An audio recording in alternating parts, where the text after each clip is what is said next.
اتاکم رمضان شہر مبارک فرض اللہ عز وجل علیکم صیامہ.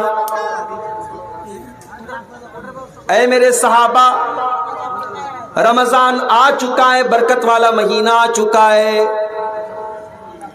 اس مہینے کے روزے تمہارے اوپر فرض کیے گئے ہیں.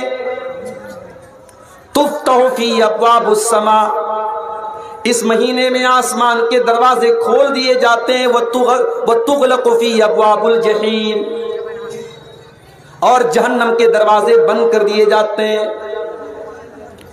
وتغل فی مردۃ الشیاطین، اور اس مہینے میں سرکش قسم کے شیطانوں کو قید کر دیا جاتا ہے، جکڑ دیا جاتا ہے. للہ فیہ لیلۃ ہی خیر من الف شہر، اللہ کی قسم اس مہینے میں ایک رات ایسی ہے جو 1000 مہینوں سے بہتر ہے.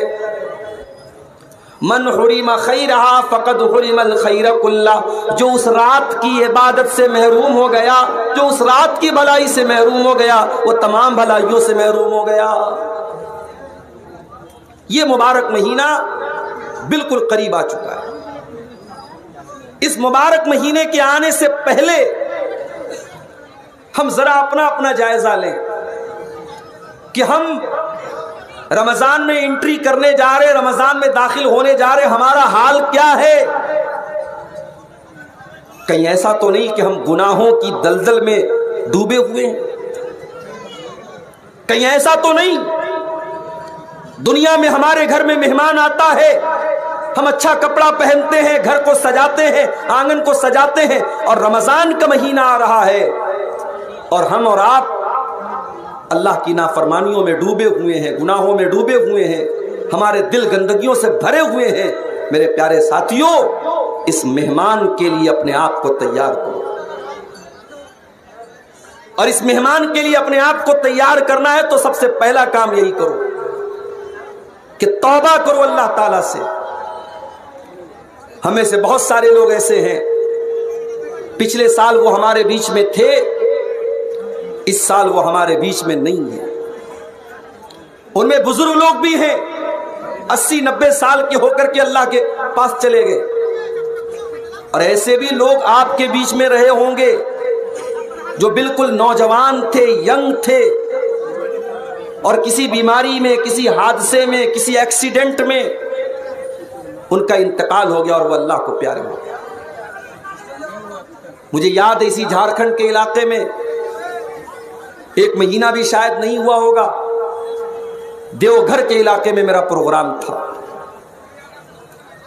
اور اگلے دن مجھے بنارس جانا تھا. صبح میری کلاس کا معاملہ تھا، وہاں بھی ایسا ہی ہوا. رات میں 11-11:30 بجے تک میری تقریر ہوئی، اور وہاں رات بھر کا پروگرام نہیں ہوتا. ان لوگوں نے کہا ٹھیک ہے مولانا، آپ کی تقریر آخری ہوگی اور آپ کر کے نکل جائیے گا. 4 ویلر سے میں وہاں گیا تھا، اور تقریر کر کے جیسے ہی میں وہاں سے نکلا ہوں، آدھا گھنٹے کے بعد فون آیا کہ یہاں بہت بڑا حادثہ ہو گیا. اس پروگرام سے تقریباً 4-5 کلومیٹر کی دوری پر ایک گاؤں تھا، اس گاؤں کا نام تھا ناروڈی.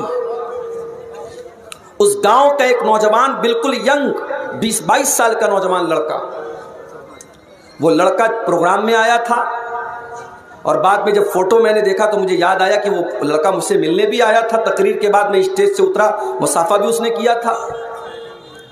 وہ بائک سے آیا تھا پروگرام میں، اور پروگرام ختم ہونے کے بعد جب وہ لڑکا واپس جانے لگا تو مین روڈ سے جب وہ مڑنے لگا ہے، ٹرن کرنے لگا ہے، اس نے سوچا کہ رات کا سمے ہے، انڈیکیٹر جلانے کی کیا ضرورت ہے.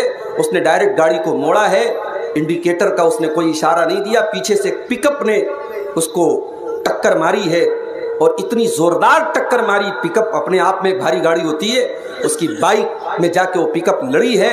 وہ لڑکا آن دا اسپاٹ انتقال کر گیا. چھوٹے چھوٹے 2 بچے ہیں اس کے. اس کی بیوی نے نہیں سوچا ہوگا کہ ہمارا شوہر جلسے میں جا رہا ہے، واپس نہیں آ پائے گا، اس کا جنازہ آئے گا، اس کی لاش آئے گی. اس کے ماں باپ نے نہیں سوچا تھا کہ ہمارا بچہ کچھ دیر کے بعد ہم سے جدا ہو جائے گا. مگر یہی کڑوی سچائی ہے میرے پیارے ساتھیوں، موت آتی ہے اور ہماری ہستی کھیلتی زندگی کو اداسی اور غم میں بدل دیتی ہے. اور یہ موت کب آئے گی ہم نہیں جانتے. ہم اور آپ خوش نصیب ہیں، اللہ تعالیٰ ہمیں ایک اور رمضان دے رہا ہے. یقین مانو اگر واقعی میں ہم نے رمضان کو رمضان کی طرح گزار لیا، اس کا حق ادا کر لیا، اس کو عبادتوں سے معمور کر لیا، اس میں روزے رکھے، اس میں تراویح پڑھی، اس میں قرآن پڑھا، اس میں اپنے آپ کو گناہوں سے بچایا، تو ہم ان لوگوں سے بہتر ثابت ہوں گے اللہ تعالیٰ کے یہاں جو ہم سے پہلے دنیا سے چلے گئے، اور ان کے مقابلے میں اللہ تعالیٰ کے یہاں ہمارا درجہ اور مقام انشاءاللہ اونچا ہوگا، کیونکہ ہمیں زندگی میں ایک رمضان اور ملنا